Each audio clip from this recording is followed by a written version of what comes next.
when my mother was like 4 and 5 years of age, her older sisters worked at a ranch back by Alpal. And on the weekends, the farmer would let them bring home butter and eggs. My mother used to ride this horse named Major all the way back to the ranch, and she would bring home the butter and eggs in a dishpan and never crack an egg.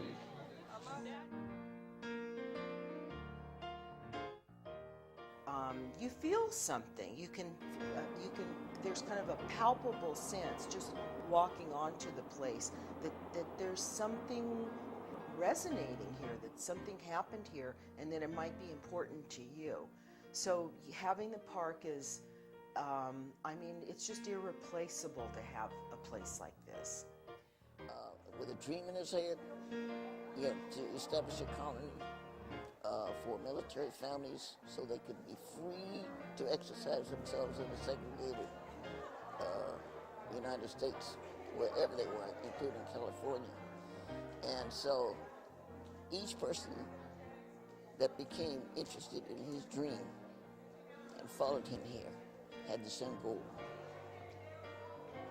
Their own land, which was over 800 acres, have their own businesses, which they did. You see them.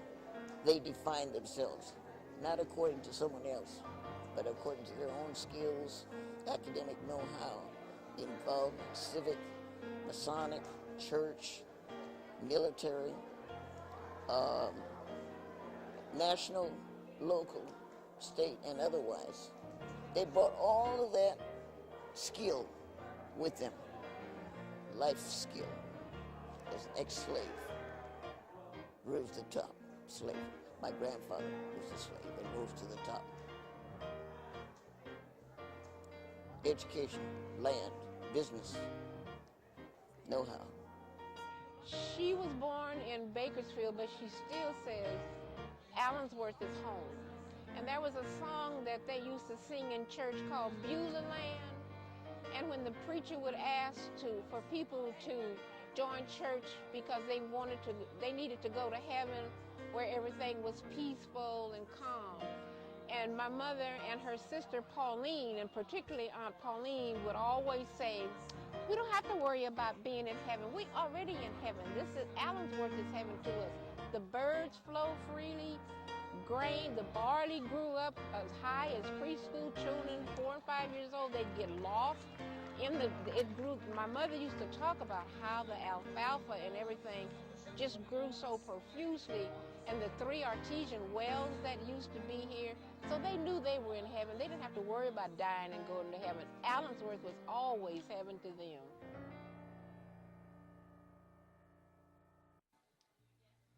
The wind is blowing, but that's okay. You're alive to feel it. Today is a good day. Somebody say, yes, it is. Any day above the ground is considered a good day. I'm alive. You're alive. Allensworth is alive. The way I hear the story, it was almost down to nothing. And someone said, wait a minute, this needs to be kept alive. This should be a historical site for something that was done that we're now celebrating 100 years for. That just goes to show you, yes, we can do it. Amen. Same thing about a fellow that I heard about that was, he was dead, and they buried him. And 3 days later, they found out he was alive. Allensworth is alive. Hallelujah. Is anybody that knows that Jesus is alive? I said, is there anybody that knows Jesus is alive? Is there anybody that knows Jesus is alive? Come on. Clap those hands if you know Jesus is alive. Oh, you can stay on your feet too if you know Jesus is alive. Come on. It's all right. Yeah. Come on. From a generation, we declare, we celebrate his resurrection power so we can live. Is any witness in the house for that? In every nation, he is alive. In every language, it is the same. Oh, people, put your hands side to side. Do you know that Jesus is alive? Come on now and give him all the praise. Do you know that Jesus is alive?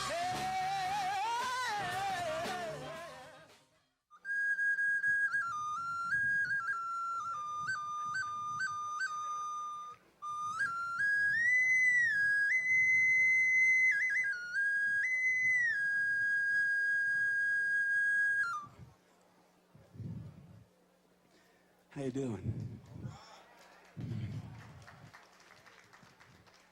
You know, I was a bit confused when I got back there and they put this and wrapped this around my head and they said, this is going to make your voice loud enough then people can hear you.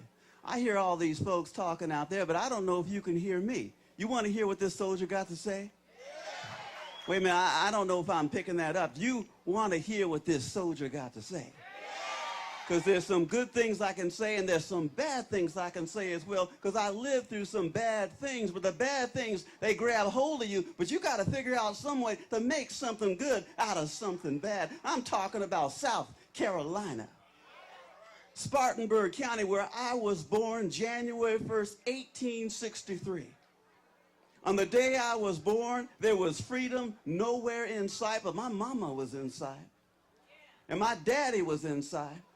And even though the people in that county, white folks in that county, looked at my mother and looked at my father, and all they saw was a nigger.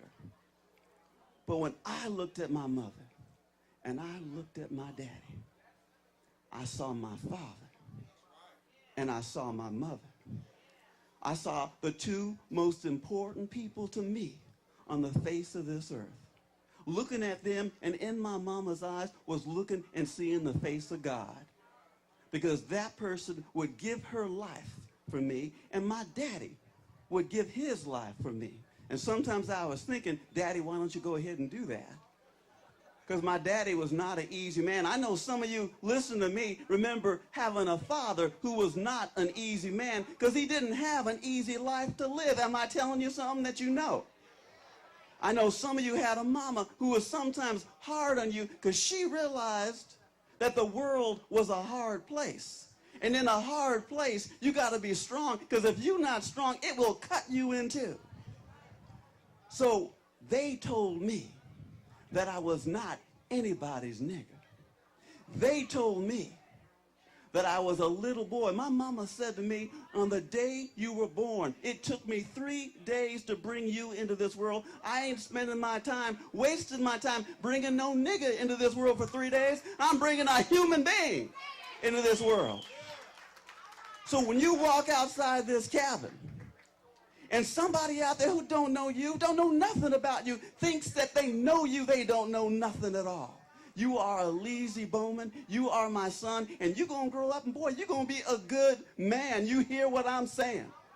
That's what my mama said to me. And so because of what she said, because of what my daddy told me, I got a little bit of an attitude. I mean, I got more than just a little bit of an attitude. I got a whole lot of attitude. Because once you feel and you believe in your heart and your soul that you are a human being, you start walking, you start talking, you start acting like you somebody. And you see right there? You see those cross sabers? That means cavalry. And that 9 above it is 9th Cavalry. And that 9 is my family. My family is the 9th Regiment of Cavalry, Troop K. Oh, don't that sound good? I'm going to say that again. 9th Regiment of Cavalry, Troop K. Let me hear you say that. 9th Regiment of Cavalry, Troop K. Wait a minute. I left some boys at the Presidio. They can't hear you. 9th Regiment of Cavalry, Troop K. All right. Ain't that something? Ain't that something? Ain't it an important thing to never forget who you are? Ain't it an important thing to always remember with those people who come before you weren't just doing it for exercise. They weren't just doing it to see what the ground felt like. They were in this world to make it better for those that would follow them, and I'm talking about children.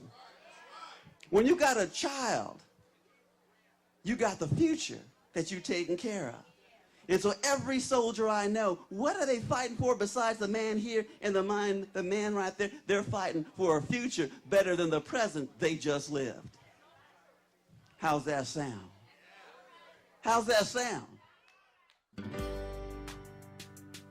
It was just important to raise the issue of how Allensworth is important, certainly in itself. It's an inherently important place. You know, it tells us so much about the narrative of how California developed, but also about important themes in American life, and certainly plays up the role that is still so little known of African Americans in American history. That's a history that's been excluded, it's been expunged from the record, and so it becomes more and more and more important as time goes on to make sure that it has its place in the telling of our country's history. Well, it's interesting to me when we talk about American core values, we talk about things like resiliency, optimism, spirituality, but we often forget that the roots of that comes from the African American experience, and that here is Allensworth, a place that was created with great optimism, ran into a series of hurdles. Its water went bad, the railroad a spur was created, so no longer was there economic business broke by the railroad, and Colonel Allensworth himself was killed in a motorcycle incident in Monrovia. So what you have is a town that should have died, and it didn't, and it lived on. And maybe it didn't fulfill the dreams that the Colonel had initially, but what it did is it created generations of people who then went on as educators, as doctors, as laborers, who believed that change was possible. So in a way, Allensworth, even when the buildings collapsed, the dream didn't die. Yes, we're here with the organization Dream Builders from Sacramento, California. It's 80 of us. And after we leave here, we'll be doing quizzes on all the questions and everything that we learned here, except with all the children. What are you hoping the kids take away from today? A lot of knowledge, a lot of history that we can't learn in school. We came last year, and I learned so much that we had to come again this year. They'll learn a lot about their heritage. Mom, come on, let's go make some candles. You want to make candles now? It was every member of the community were working for a goal. And that goal was business. And they had their own newspaper. They had their own Chamber of Commerce. They had their excellent education system. The teacher, Professor Payne, in this room, a graduate from Ohio, well qualified in all of the areas, the readings and the writings and the great literature, the great leadership, great educators. He was one of them. And so this was a first grade education here in this school. And in fact, in 1917, the Department of Education from Sacramento, head Dr. Woods, came and gave this school an A rating. We've got all of that. We've got graduation certificates from here, signed by Mrs. Allensworth, part of my family. And Mrs. Allensworth was the chairperson of the board, an educator herself. She married Colonel Allensworth in 1877 and traveled with him throughout as a teacher, a musician, and an educator. With all that he did, the military, up through the years, and his retirement in 1906 from Presidio.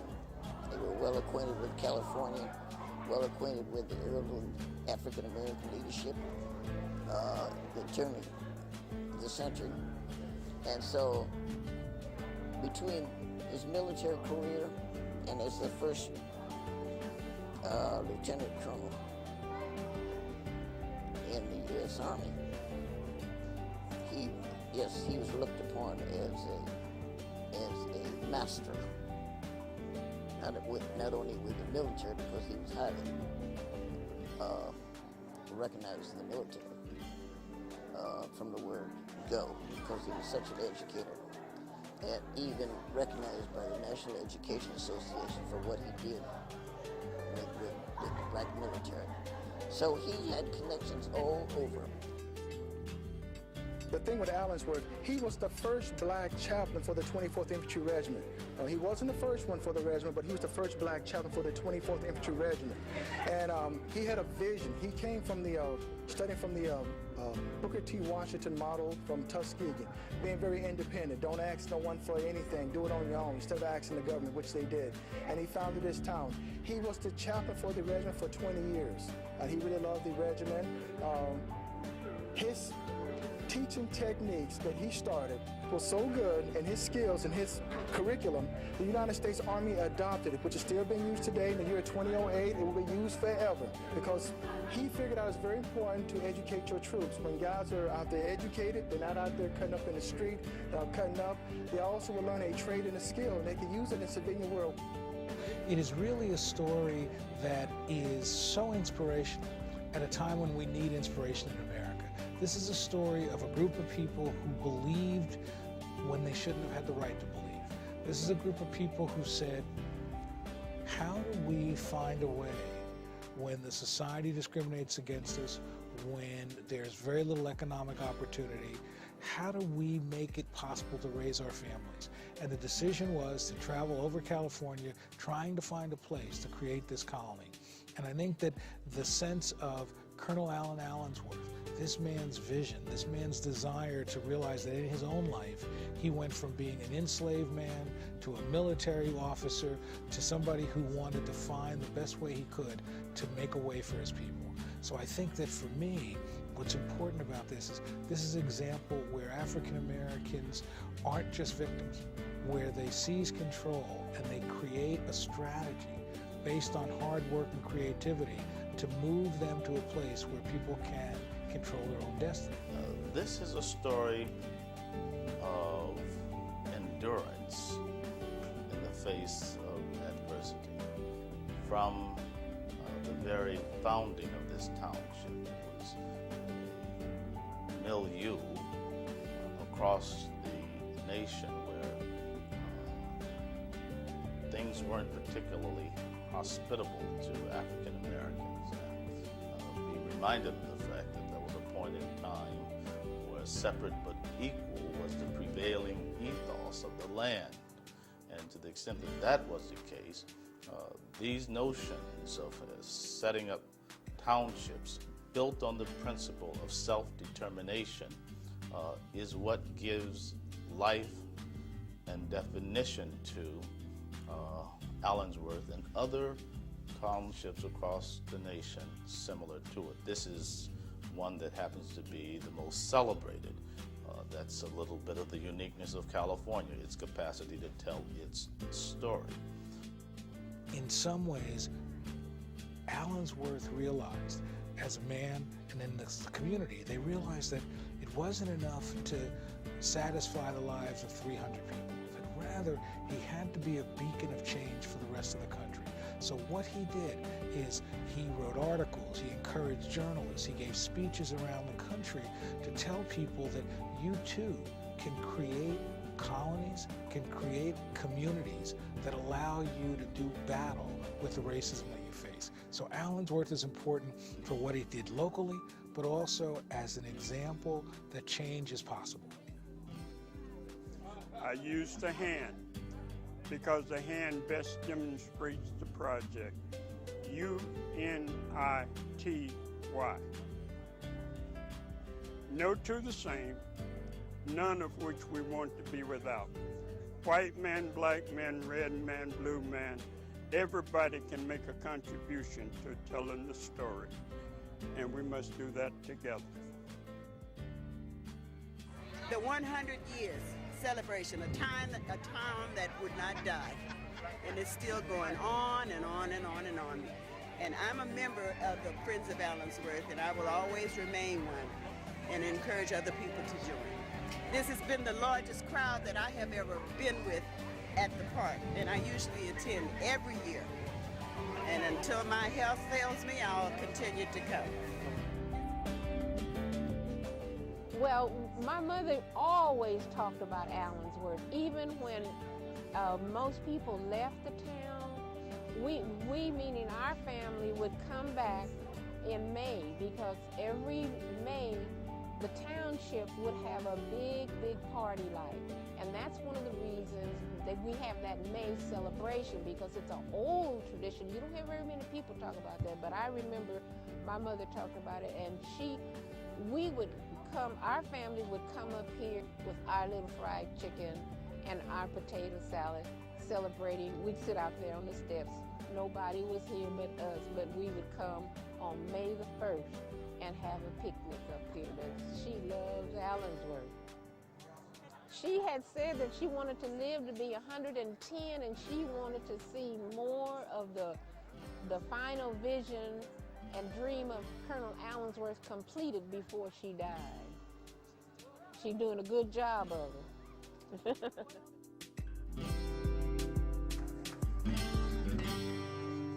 afternoon, everyone. What does it feel like to be here as a part of a history? 100 years of Allensworth, 24 days away from what? 24 days away from electing Barack Obama, the next president of the United States. What would Colonel Allensworth have thought about that? I look out at this crowd, and I know some people traveled from far away to come here today because they wanted to be a part of history. I think it is an incredible day to be here celebrating 100 years of a town of Allensworth and all of the history that is here. A few minutes ago, I met a woman who was born here. I met her daughter.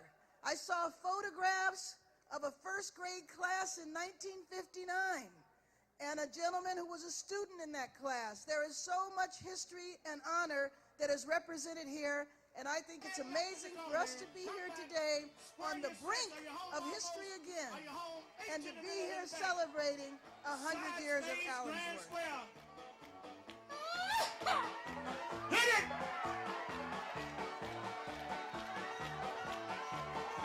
Reverse! Join hands, circle to the left, go around the ring, just circle to the left. Do an Alaman left, go Alaman guard, forward two, go right, go left, hold on.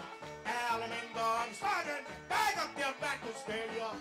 Now shoot the star, forward two, go right, left, hood, arm lows, find the balls, yep, grab somebody. Oh, promenade back home, home you go. Are you all straight? Side couple, zip to the middle and back. I won't try that again. Side couple, square through forehand. Remind me not to do that again, huh? Make an ocean way. Have the ladies trade. Recycle. Veer over to the left. Come on, circulate. You move ahead.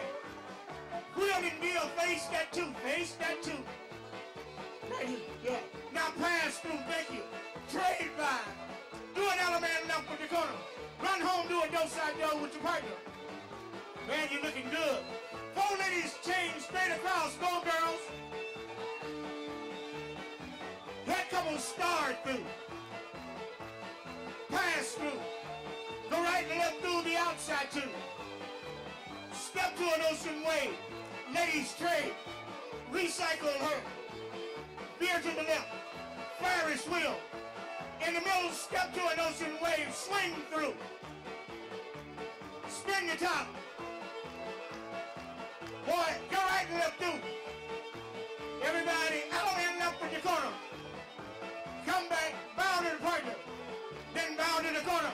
All eight to the middle and then back. Give me the other one.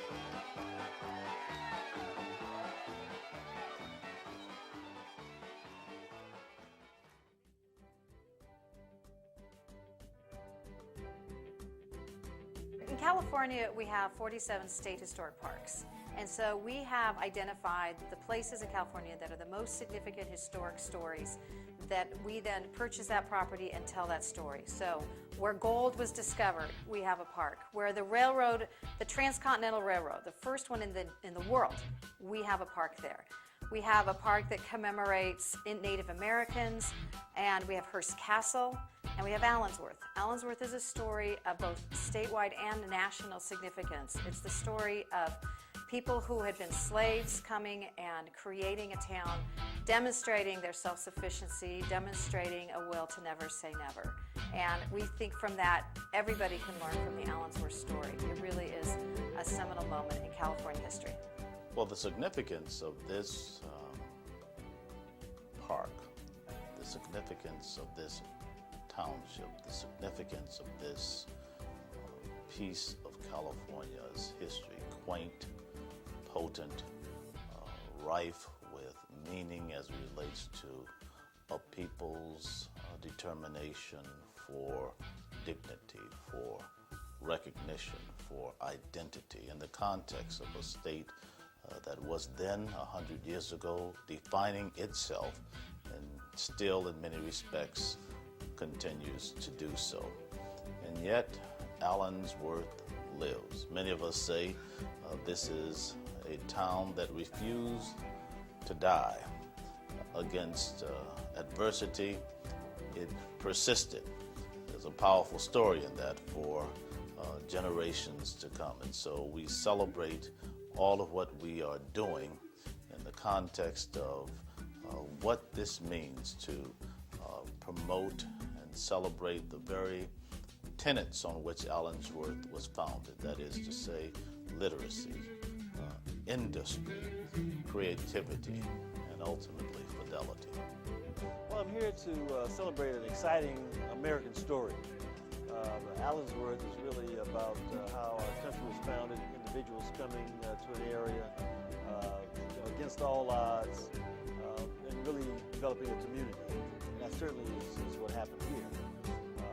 The Legislative Black Caucus was concerned that the story would be lost.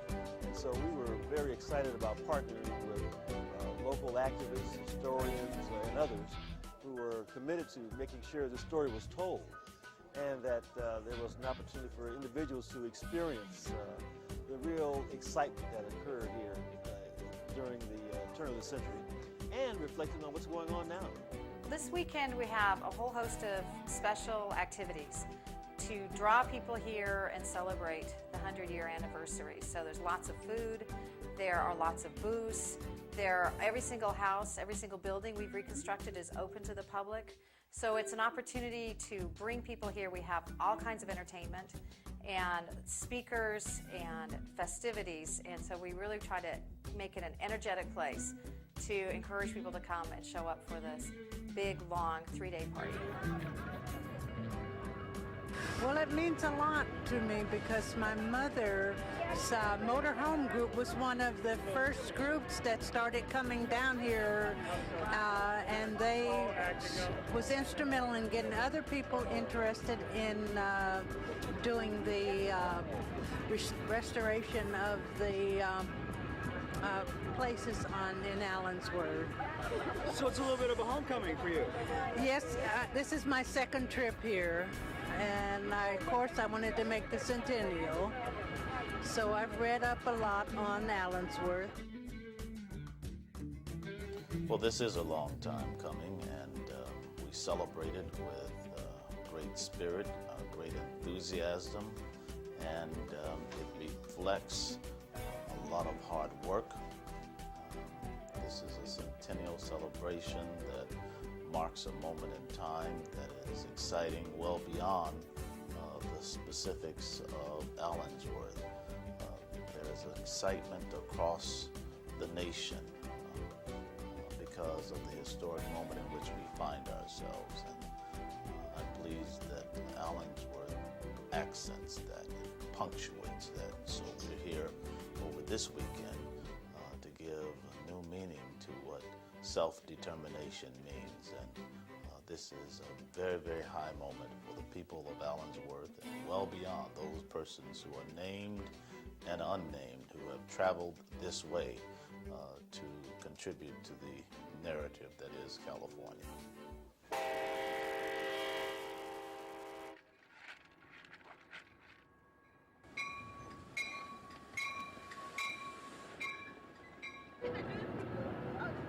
Right over here, the shuttles that take you to the door. Ma'am, shuttles right over here. I just wanted to see really what this was all about, and being African American, I just wanted to see a part of our heritage coming out here. I see you brought some children with you. What do you think the importance of exposing your children and other children to this? I like to expose them to different things, but I also wanted to expose them to the only black African American town that's owned by African Americans. I think that they won't get an opportunity to see this probably again, so I wanted to share this with them. Well, he was the first African American here in California that found this town and was doing quite well, and also had one of the first well-read schools here. I hope they take away the history of our people, that they can get more empowered and know that we did have some rich history, 100 years ago, that long ago. That's what I hope that we take away today with this, seeing Colonel Allensworth's memory, reestablished today. Well, I came from Los Angeles. I was just curious. This is a bit of history that I didn't know about, so I thought I'd check it out, and Amtrak had a very attractive promotion. So I thought it was a nice way to spend a Saturday, learn something.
But it's more than just a park. It's a historic state park. It's a living museum, if you will.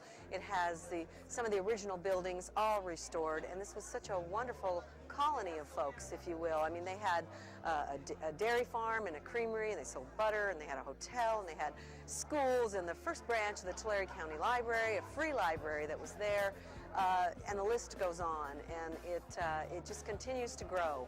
And after 100 years of history, we're just so thrilled that we have so many wonderful people here for the weekend, but we hope that that's going to build some enthusiasm and continue to keep folks coming to Tulare County to see this jewel and this gem of Tulare County history. This idea was actually brought to me by a longtime colleague, Susan Anderson, who has distinguished herself as one who has found very quaint stories about California's history, particularly as it relates to African Americans in the state of California. And so she said, this is a must-do. Can you help? And the rest of it is really history. A place like California, compared to other parts of the United States, they're less known. The West is still kind of terra incognita. It's still an unknown place as far as history. People are constantly learning stuff about the West, about California, that they just don't know about. So Allensworth is an important way to get people hearing about those things, talking about those things, and helping our understanding of really who we are. California deserves to be proud of the fact that it supported this as a historic site. I travel around the country, and there are very few places that remember the history of African Americans in the landscape. So I think it's very important, just simply the fact that you have a place that you can actually come, see, and experience and feel Allensworth's story.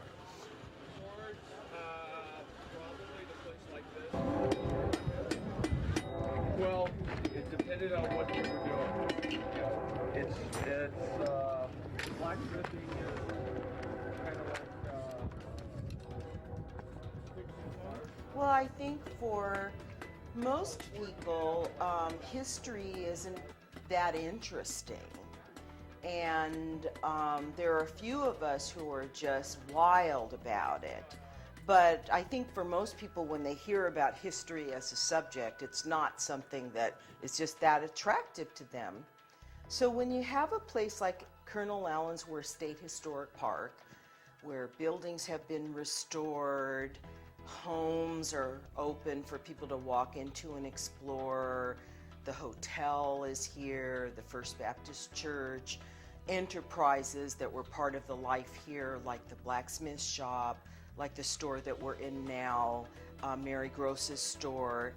People can actually see and touch and feel and the history, and they can feel closer to it because there's bricks and mortar, there are buildings, there's physical evidence of the life that people used to lead, and it's not an abstraction anymore. Okay, Mary Gross moved to Allensworth from Ohio, and she moved here in 1912 and started the drugstore. She was the midwife, the nurse, she took care of everybody. She was here until she passed away in the year of 1918. And she was age 52. She's buried in the cemetery here at Allensworth, and she was the main person in this town that kept it going, all the sick people. She had herbs she sold here for illnesses. She also sold notions for sewing, and she took care of all of the new babies, and she took care of even some funny stories I've read that one of the gentlemen, he got bit by a spider, and she had to take care of him. And he couldn't tell where the bite was, and it was a little embarrassing for him, but she handled it well. I've noted over the years, because different school groups come through the store, and the children are just wonderful, and they ask all kinds of questions, and I give them information that they can go back on websites that they can look up and get more information. And I like to share with them, this is a little bit of African American history. I ask them if anybody has a dime. And if they pull out a dime, the head on the dime was sculpted by Selma Burke. And a lot of people don't know that. She was an African American artist during the WPA. So they go back, wow, you know, they've learned something. And then they learn about the park as well. So they're excited, and they come back. I've seen some, families, they come back every event. I think I've been here 3 times. Yeah, I came last year. I came about 96 or 97, first year. I was at one of the homes over here, and some young kid said, well, this is where the poor people lived, huh? And he says, why? He said, well, because they didn't have bathrooms in the house. But what he didn't know, the young people didn't know, said, hey, everybody went outside, at that time.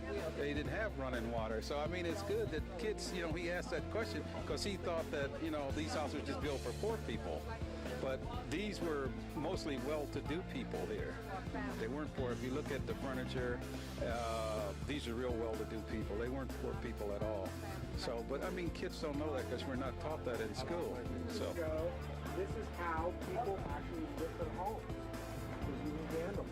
Probably for a home behind you, maybe 7 or 8 candles would be needed to light the entire home. The candle would burn maybe 40 minutes, so you would need 20 candles a night. I think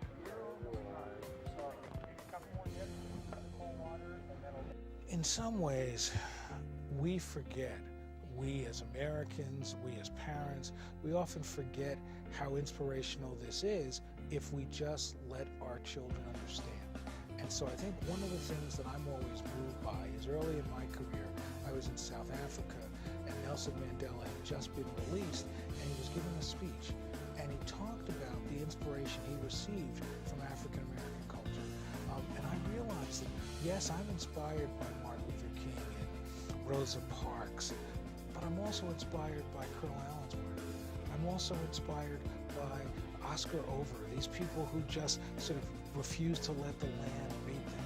And I think that if we can convey to our children that this is not something that happened 100 years ago to forget about, but rather this gives us weapons, tools to use to help shape our own lives.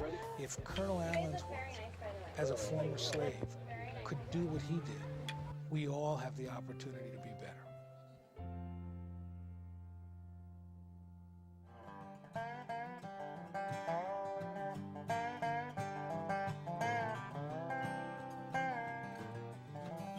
About 300 students out in the park for a real history lesson, and they're going to report back and they're going to present that and do a presentation, and we hope going forward that that's a part of the curriculum.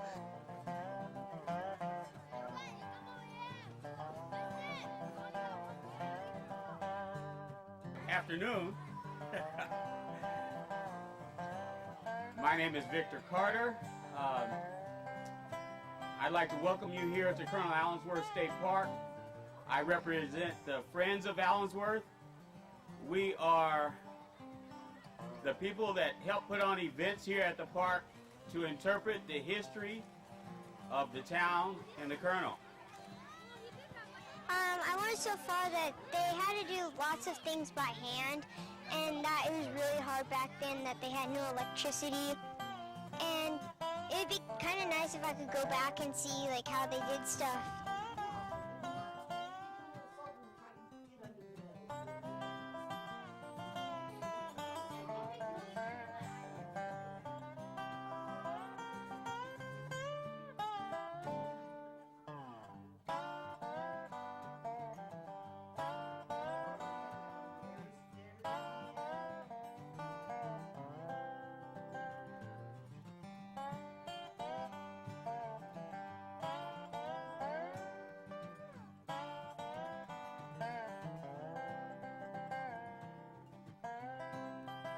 The seed is being planted. The interest is generated. They start asking questions. It's already in the 4th grade curriculum. I'm sure some of them will be back as volunteers I mean, history is great.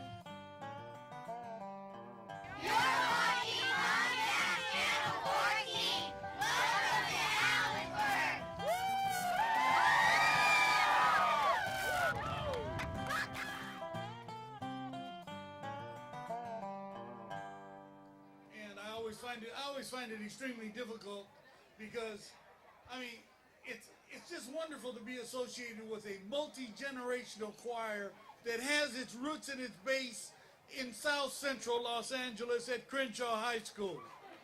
All right, it's a school that we've all heard many terrible things about, but we very seldom hear the great things about them. All we hear about is occasionally a sports championship. But I want you to know that each one of these members of this choir is an academic scholar that's in school, that does it on a regular basis. And that they are I don't know if they really put this into perspective, but this is a 2-time world champion choir from the inner city. They competed against 400 other choirs from 120 plus countries in the Choir Olympics. They have won it not once, but twice. And this past year, we almost won again. But we came home with the silver. All I can say is that whatever gods may be, they have blessed us all. And they have blessed us with the presence of an Iris Stevenson and of a group of people who have dedicated themselves to the betterment not only of us, but of everybody, and spread joy around the world. And the other thing is that the Flyers are getting ready to fly over, and I want you to know I couldn't stand here and say this without it hitting my heart. My father was a Tuskegee Airman.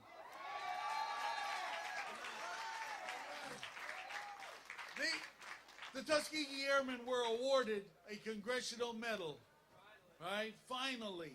I remember a few years ago, one of my father's good friends was given a full reinstatement into the Air Force after he had passed away, because he was the one who violated and defied the white rule of no black officers in the officers club.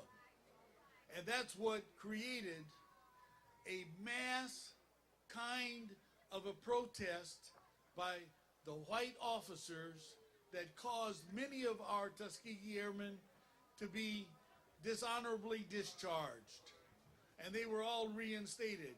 And my dad was sitting there in the office, and he looked at me and he said, "Son, you know, I've been trying to make the front page of the Times for 50 years. He says, "And you know what? I finally made it. And it was for something we did 50 years ago." He says, "But we finally made it, and we're here." And it's something, because you have to realize that while many people don't know it, you know, or don't realize it, the real civil rights movement in its earnest started with the Tuskegee Airmen. And it started with their movement and them coming out, integrating and causing the integration anyway of the United States Armed Forces. And they were the ones who were in many cases in the forefront of the movement when Bayard Rustin started the first bus movement strike. Not the Rosa Parks strike, mind you, but the one for the buses that went from state to state. Anyway, I'll be brief and I'll cut it off and I'll say, hey, here's Crenshaw. Hey, everybody. You know, that's our folksy greeting, and we're going to take it back and just do a little bit of a spiritual Ezekiel saw the wheel.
This has really been a collaborative effort between the community at the state level and the local level, public sector and private sector. And I think when it comes to celebrating a legacy of individuals who've made this country great and who've made this state great, it's just an exciting opportunity to acknowledge the achievements of individuals sometimes who have been forgotten. This is a year of one of the most significant historical presidential elections ever. We're on the brink of economic catastrophe potentially on an international scale that none of us have ever seen or thought of. We're all feeling fear about what our future is going to be. And you can come to a town like Allensworth and you can remember the stories of what they lived through and take from that the inspiration that got them through the challenges they had, and each one of us can take inspiration to get ourselves through whatever challenges that we're facing. We're really on the brink in this year in 2008, and it makes it a very interesting context for celebrating something 100 years earlier. We're living history today. At the same time, we're celebrating history from the past. 100 years may seem like a long time, but it's just the first step to a millennium. And so in that respect, we've got a long way to go. My hope is that there is a blueprint for restoring the park. The blueprint has yet to be implemented. There are a lot of buildings that have not been restored yet. When Allensworth was at its peak, it was almost 900 acres with about maybe between 300 and 400 residents. And the park now is 240 acres with only a fraction of the buildings that have been identified and restored. So I'd like to see us move ahead to complete the blueprint for restoring the park. That means building lots more buildings, doing the archaeology and the other work that needs to be done to identify and restore them. I think you'll find a lot more attention being paid here now. We certainly are going to continue to be vigilant and doing all we can to work with parks, Department of Parks, to provide additional resources here to the park so we can really expand it out as an educational learning facility so that properties are going to be restored. Information is going to be brought here, curated here, and so it's going to be a real exciting learning experience for the future.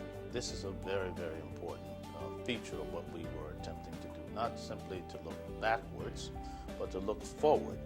And this is why we celebrate this centennial in the way that we have done, and it has taken a lot of work, but it's work that's been well worth it.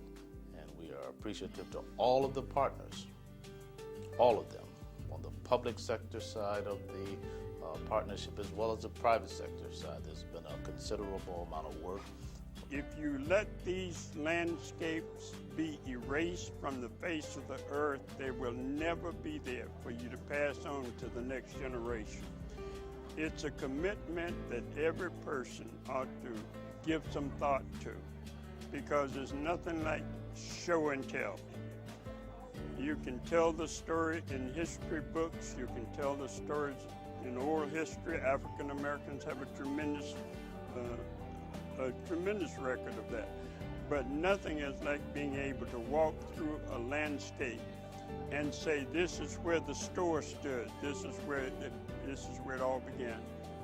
And to help people to understand that it's come together and become a reality because we're working together. Almost 100 years later, there is a move to encroach upon Allensworth, and then the narrative represents itself in terms of the temerity, the audacity, the capacity to endure in spite of or in the face of opposition. And so from a legislative point, we fought. From an administrative point of view, we fought. From the legal point of view, so from the legislature to the governor's office to the attorney general's office, there was a clarion call to all who would but believe, essentially asserting that Allensworth will live and it will see its 100th anniversary without fear of encroachment. And we accomplished that. So the story of Allensworth is ultimately the story of survival. Allensworth is really about the ordinary things that make a community successful. It is about governing. It is about education. It is about finding economic opportunities. In some ways, what I love about Allensworth is that it makes the ordinary extraordinary. And so what I want people to realize is that change comes sometimes from great speeches, sometimes from great protests, but other times change comes from taking a job and being successful. That's what I want people to learn. That's a lesson from Allensworth.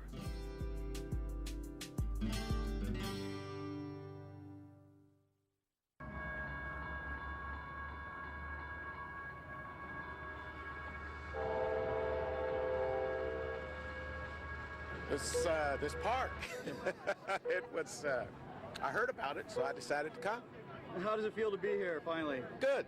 For the 100th anniversary for Allensworth.